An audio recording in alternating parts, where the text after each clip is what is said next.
nag-message sa akin kung pwede ko pa daw matulungan makahanap ng mabait na amo dito sa Hong Kong. What?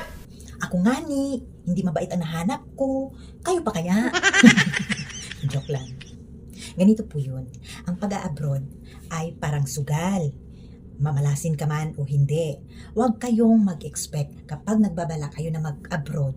Isipin lang talaga ninyo or ipagdasal ninyo na sana mabait ang amo na inyong mahanap.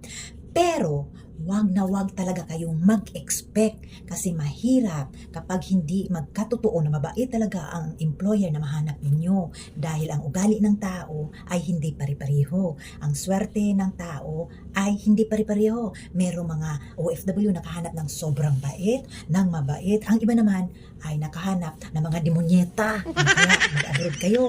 Ang gagawin ninyo, i-prepare ninyo ang inyong sarili ha.